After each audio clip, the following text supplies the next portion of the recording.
Welcome to this explainer. Today, we're unpacking a massive, 700-page psychological masterpiece on human behavior. Look, you could try to learn about psychology by endlessly scrolling through 30-second clips online, but real, lasting knowledge, that takes focus. So let's take a journey inward to decode the invisible forces that drive us and figure out how to shift from just blindly reacting to the world to actually mastering our own behaviors. Right off the bat, I have a question for you. Are you truly in control of your decisions? You might think you consciously chose what to wear today or exactly how to react to that annoying email, but the law of irrationality reveals something pretty startling. In reality, your subconscious mind, your hidden biases, and even random triggers from your childhood are actually the ones pulling the strings. We are just way less rational than we like to believe. To navigate all of this, we're going to follow a clear roadmap today. We'll start with the illusion of rationality, then move into masks and narcissism, recognizing toxic behaviors, and overcoming internal roadblocks. Finally, we'll wrap up by exploring the power of purpose, culminating in a really profound look at embracing our own mortality. Okay, let's dive right into Section 1, the illusion of rationality. So, there are 6 major traps of the mind that we all fall into every single day. First up is confirmation bias. That's when we only seek out information that validates what we already believe, and we get instantly defensive if someone challenges us. Then there's conviction bias. This is that arrogant belief that whatever I believe is 100% correct, completely ignoring the fact that there are 8 billion other people on this planet with totally different views. After that is appearance bias, which tricks us into trusting people just because they present a good social mask. Group bias makes us blindly loyal to our own tribe while looking down on outsiders. Blame bias is basically our ego's ultimate defense mechanism. When we fail, we immediately point fingers instead of just looking in the mirror. And finally, superiority bias. This is the dangerous complex of thinking we're somehow smarter or better than everyone else, which completely shuts down our ability to learn anything new.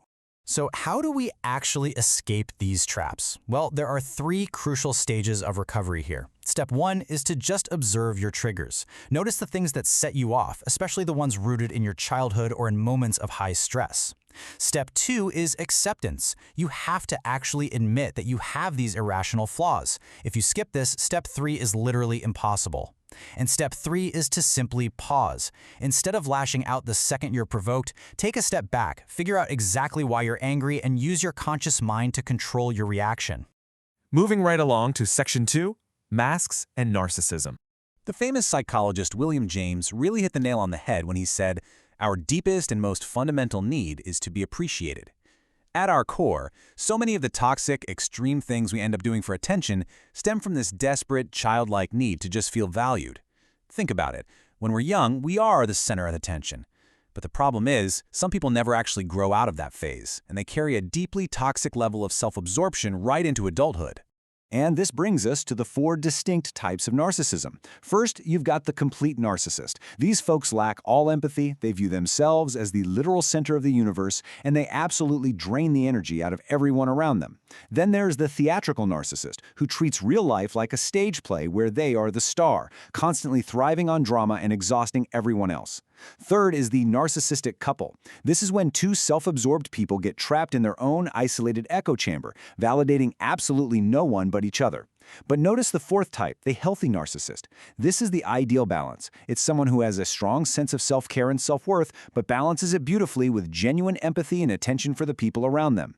Because people are always wearing these social masks to fit in, we really need to understand the law of role-playing. See, most of us only ever listen to what's called the first language, just the words people say. But let's be real, words are incredibly easy to fake. To truly understand human nature, you must master the second language. This is all about body language, tone of voice, the micro-expressions in their eyes, what their hands are doing. The rule here is simple. Never judge someone too quickly based on what they say. Always watch what their body reveals. Which leads us perfectly into Section 3, recognizing toxic behaviors. There are basically 9 toxic types of people out there who hide deep insecurities right behind a carefully crafted facade. You got the hyper-perfectionist, who seems really hardworking on the outside but will totally micromanage you and blame you the second things go wrong. The relentless rebel looks cool and edgy but is actually incredibly arrogant. You definitely want to watch out for the personal complainer. They always play the victim just to guilt trip you. And the drama magnet. They will pull you straight into their endless chaos. Then there's the big talker, who talks a big game but wastes your time with empty promises. The sexualizer, who uses intimacy to mask much deeper psychological issues.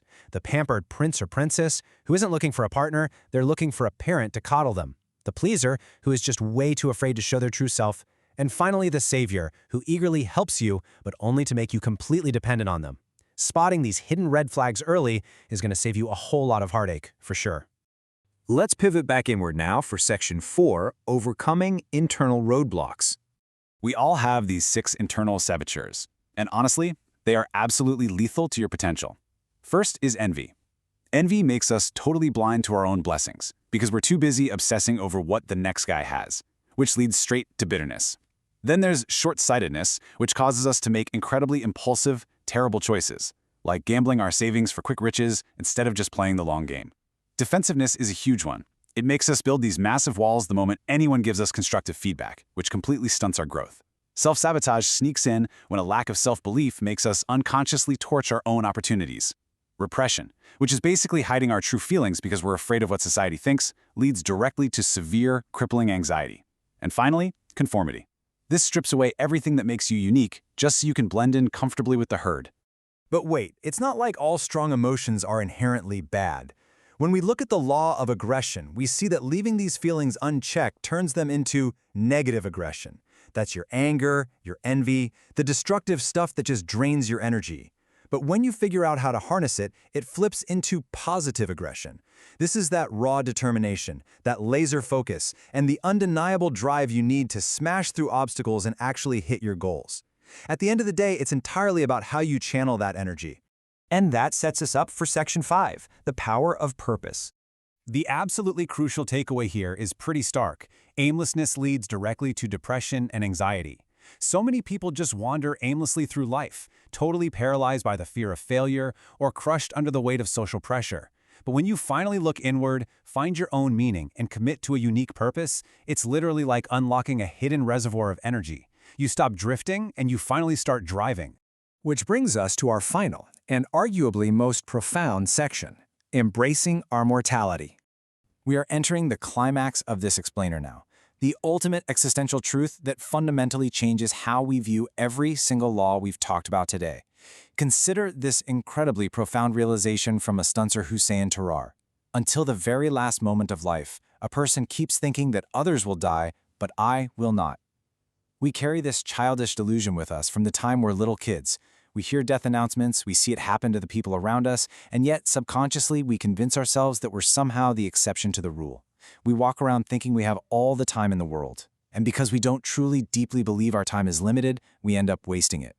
The great poet Rumi illustrated this tragedy brilliantly when he said, "Every mortal must taste death, but very few people have the privilege of tasting life. Because we are so deeply afraid of death, we hide. We repress our true feelings. We conform to whatever the crowd is doing. We act defensively. Fearing death literally stops us from living. But here's the magic. When you finally accept your mortality, when you truly realize your time on this earth is incredibly finite, it sparks an absolute revolution in your life. Suddenly, you have this fierce urgency to just drop the fake masks, ignore the toxic people, and actually chase your true purpose.